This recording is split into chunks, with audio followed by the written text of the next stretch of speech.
번째 뉴스는 여러분 이 뉴스를 얘기하겠습니다. 일단은 보세요. 운송차 오지마 죽여버린다. 민노총 하이트진로 공장 이틀째 봉쇄.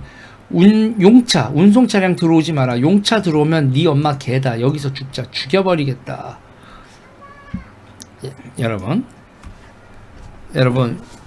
이 용차, 자 이거에 대해서 이제 제가 이제 택배했을 때 택배에서 기억나시나요? 일단은 이제 배경 설명을 하나 하죠. 제가 왜 이거를 지금 뭐 정치 뉴스도 많은데 이거를 지금 맨 처음에 거느냐. 여러분 2008년도에 생각해 보세요. 2008년도에 총선 때 민주당이 여러분 박살났었습니다. 2008년 총선은요. 2008년 총선에 민주당이 어느 정도로 박살났냐면 18대죠. 2008년이 그거 뭐예요? 강영석 변호사가 국회의원 되셨던, 아유, 강영석 변호사 얘기를 여기서 또 했네. 그때 한나라당이었는데요. 한나라당이 지역구 131석, 비례대표 22석, 그래서 153석을 먹었던 2008년 이명박 대통령 집권하고 난 다음 선거가 그랬어요. 거기 여러분 거기만이네. 자유선진당도 있었죠. 자유선진당도 18석, 친박연대도 14석, 그리고 민주당은 81석이었습니다. 81석. 민주당은 81석짜리 패배였거든요. 그런데 그 다음에 여러분 어떻게 됐어요? 그 다음에 그래서 좌파들이 여러분 완전히 찌그러들었나요? 아니면 전국을 이명박 정부를 흔들었나요? 흔들었죠. 이명박 정부 여러분 매가리 없이 흔들렸지 않습니까? 뭐였죠 여러분? 광우병 사태죠. 그렇죠? 그 광우병 사태에서 민주당이 이 지경이 났는데 저 좌파 진영을 캐리한 거는 민주당이 아니라 뭐였다 여러분? 길거리 대중하고 민주노총이었죠. 자, 좌파가 박살나면 어디선가 좌파에게 무슨 일이 생기면 누가 구세주처럼 등장합니까? 탄핵 때도 보셨잖아요 여러분. 민주노총이 등장합니다. 민주노총요 여러분, 지금 조합원들 정확한 숫자 지금 뭐 100만 명 넘는다고 얘기를 하는데, 회비를 내는 조합원 숫자가 여러분 70만 가까이 돼요. 회비는 한 달에 3만 원입니다. 한 달에 3만 원이고 여러분 70만 명이면요. 와우, 그게 전부 다 중앙회로 오지는 않지만 70만 명이 3만 명을 내면 여러분 돈이 얼마입니까? 연간요 여러분 210억 곱하기 12 하면 거의 3천억. 조합비가 여러분 3천억이 넘는 그런 조직이에요. 어마어마한 조직이죠 여러분. 여러분 이 정도 되는지, 민주노총이 이 정도 조직인지 잘 모르시는 분들이 많던데 100만을 넘었다고 얘기를 하고, 제가 이제 이것도 이제 내부적으로 비밀이라서 확실히 다 까지진 않지만 회비를 정규적으로 내고 있는 사람이 70만 명이 넘어요. 조합비가 여러분. 돈 3천억 걷는 여러분 정치 조직이 대한민국 정당들이 얼마나 족밥으로 보이겠어요. 대한민국 정당들하고 민노총하고 여러분 파워와 인적 동원의 규모가 여러분 비교가 되겠어요? 이야, 상대가 안 돼요. 자, 제가 다시 얘기를 하겠습니다.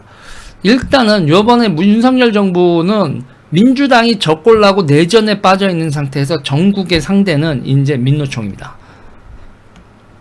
전국의 상대는 이제 민노총이에요, 여러분. 민노총. 단지 조합비만으로도 엄청나죠. 자, 용차 들어오지 마라. 용차 들어오면 네 엄마 개다. 여기서 죽자. 이 용차가 여러분 뭐죠? 일단 개념부터 택배 때도 나왔었어요. 택배 때도 뭐냐면 용차는 뭐냐면 지금 그게 여러분 수요가 늘잖아요. 그러면은 그러니까 어디 소속이 아니라 쉽게 생각하면 어떻게 되냐면 프리랜서인 거예요. 프리랜서 화물차 한 대 들고 있는 프리랜서 기사분들이 여기 물건 있어요. 그럼 네 갑니다 하고 가는 거예요. 그래서 그 기간 동안만 하고 이제 물량 다 됐네요. 며칠 동안 수고하셨습니다. 네 다음에 또 봬요 하고 완전히 노동 탄력성 극강이죠. 근데 이분들 중에 여러분 여기 했다 저기 했다 여기 했다 저기 했다, 그래서 자기 거래처들 쭉 명단을 이렇게 관리하면서 그래서 프리랜서 뛰는 겁니다. 일감은 얼마든지 있어요. 요새 여러분 그 우리나라가 화물차 그 노란 번호판도 이렇게 수량을 막 남발이 되지 않기 때문에 그래서 여러분 그 노란 번호판, 그 화물차 번호편만 받으면 일정 정도 먹고 사는 데는 답이 있어요. 그런데 지금 이 상황에서 여러분 화물연대가 파업을 하거나 기타 등등을 했을 때 어디서 직장 내에서 이렇게 파업을 하고 버티고 이제 돈 더 내놔 이렇게 지금 파업을 하고 있는데 그때 회사에서 알았어 니네 그렇다고 하면 용차를 쓰겠어 이렇게 할 수 있죠. 그러니까 어떻게 돼요? 용차 쓰면 죽여버리겠다 이렇게 나오는 거예요. 무슨 얘기인지 아시겠어요? 용차 그러면 여러분 물어보자고요. 용차 하시는 분들은 노동자 아닙니까? 용차 하는 분들은 노동자가 아니고 자기들만 노동자인가요? 아니 물어보자고요. 용차 하시는 분들은 그분들은 여러분 이게 지금 문제 이 모든 거의 문제의 발단은 뭐냐면 문재인 정부가 여러분 뭐를 노동자 지위 특수고용직 노동자라고 개인 사업자 등록을 하고 개인 사업을 하고 있는 학습지 교사 그 다음에 이런 택배 기사 그리고 화물 기사 그리고 이런 건설 장비 하시는 분들 이런 사람들을 전부 다 뭐예요? 개인 사업자 내고 하는 사람인데 그 사람을 늘 노동자 지위를 인정을 했어요. 노동자 지위를 인정한다라는 건 어떻게 되는 거예요? 그러니까 정확히 말하면 사업자죠. 사업자인데 사업자들에게 노동자 지위를 인정한다는 건 여러분 뭐가 있어요? 노동 3권이 생긴다는 겁니다. 노동 3권이 생기고 파업할 수 있는 권한이 생겨요. 그때 여러분 CJ 때 CJ 대한통운 사태 때 그때 여러분 보여 CJ가 여러분요 저 사람들을 우리가 고용한 적이 없다. CJ는 저 사람들을 고용을 한 적이 없어요. CJ는 대리점주들하고 계약을 해서 그 대리점주들이 또 이렇게 개인 사업자들하고 고용 관계도 아니고 계약 관계로 돼 있어서 자기 차 가지고 개인 사업자 하면서 이렇게 그 물량 소화한 걸로 수당을 받으면서 이렇게 뿜빠이로 이렇게 돈을 벌고 이렇게 돼 있는 상태인데 CJ는 저 사람들을 고용한 적이 없는데 CJ가 CJ 본사에 몰려와서 자기네들이 뭘 어쩌고저쩌고 하라고 그러면서 파업을 하잖아요. 그러니까 내가 면접 보고 뽑은 적이 없는 사람들이 내가 원하는 서비스를 이렇게 허용했다는 이유로 나한테 노동권을 달라고 하고 파업을 하고 우리 회사 본점을 점거하네? 되게 황당한 일이 벌어졌었죠. 그러니까 특수고용직 노동자의 노동자 지위를 인정했을 때 그러면은 사가 어디냐? 대리점이냐? 본사냐? 이런 문제가 발생하는데 그런 문제에 대해서도 대혼란이 벌어지는 것도 제대로 정비를 안 했죠. 그러면 여러분 보세요. 그러면 저 차량을 여러분 2세대를 가지고 있으면 뭐예요? 그러면 또 특수고용직 노동자가 아니래. 그러면 이제 자산, 2억짜리 차 3개 가지고 있으면 6억짜리 자산재를 가지고 밑에 또 고용을 하는 거 아니에요? 그러면 여러분, 그러면은 자기가 또 자기 한 몸이 아니라 자기가 또 자기 밑에 새끼를 치면 그러면 노동자 지위가 아니라고 법에는 되어 있는데 그게 그렇게 될까요? 그렇게 되는 게 아니에요. 그래서 지게차 100대를 가지고 있으면서 노조를 결성하고 있는 이런 얘기도 제가 이제 취재해서 했었던 것도 있고 이런데 그러니까 노동시장 자체가 개판 5분전이 되는 거예요. 그러면 이분들이 뭐냐면 특수고용직 노동자들이 개인 사업자들이 사업자 권한을 얻고 교섭 능력을 한 다음에 어떻게 돼가고 있냐면 카르텔화 돼가고 있어요. 카르텔화. 이게 제가 왜 카르텔하냐고 하면 그분들이 그래요. 소득이 더 올라가고 힘든 거 있고 유류비가 운상되면 여러 가지 힘든 사연들이 있겠죠. 옛날에 그런 힘든 사연들이 있었다는 거 알고 있어요. 그런데 어느 순간부터요? 못 살겠다가 아니라 야 내가 600, 700은 벌어야겠어. 이렇게 되고 그리고 조직되어 있는 노동자와 조직되어 있지 않은 노동자가 있다고요. 그러니까 용차 노동자는 용차 개인 사업자분들은 용차 개인 사업자분들은 자기가 노동자 지위를 활용을 해서 뭘 하고 싶은 생각이 없어요. 다시 말해서 내가 노조에 가입할 이유가 뭐 있어? 사람들하고 모여서 내가 노조를 만든다고? 그리고 그 노조 만드는 것도 잘 모르겠고 저 노조 애들이랑 어울리기도 싫고 난 개인 사업자야 하고 옛날처럼 계속 개인 사업자 하시는 분들 용차분들이죠. 그분들요 여러분 눈에 가신 거야. 눈에 가신 거죠. 눈에 가신 거고 그러면서 자기네들 그런 거 있잖아요. 자기네들이 파업을 하거나 그럴 때 회사에서 용차를 쓴다? 이러면 자기네들 파업이 이렇게 무너지니까 그건 또 막아야 되고 이런 겁니다. 그러니까 자기 민주노총에 가입하지 않은 심지어는 한국노총에 가입하는 사람한테도 공격적이고 한국노총한테도 그 한국노총한테도 봐가지고 한국노총이 세가 세면 공격을 하지 않아요. 근데 약하다 싶으면 공격을 하고요. 딱 보고 한국노총이 여기서 이렇게 보고 그 택배 집화장에서도 여러분 한국노총 소속하고 택배 노조 같은 택배 노동자들끼리 민주노총 노동자들 한국노총 노동자들하고 되게 이게 서로 기싸움을 하거든요. 근데 싹 한국노총 쪽이 약하다 그러면 그때 공격이 확 들어가고 그냥 용차 그냥 양대 노총에 소속 안 되고 그냥 용차를 쓰고 하시는 분들은 그런 사람들은 자기 일단 포섭하려고 이렇게 하다가 야 저 새끼는 포섭되지 않고 그냥 지멋대로 사네 그러면 또 공격 들어가죠. 무슨 얘기인지 아시겠어요? 그런데 문제는 말이에요. 그런데 그런 상황에서 이분들이 자 화물연대 여러분 더 보면 더 그게 뭐냐면 공공운수 그리고 사회서비스 노조 이렇게 같이 움직이게 있어요. 근데 여러분 생각해보세요. 공공운수 노조하고 사회서비스 노조가 왜 같이 움직일까? 이유가 뭔지 아세요? 세상을 멈추게 하겠다는 거예요.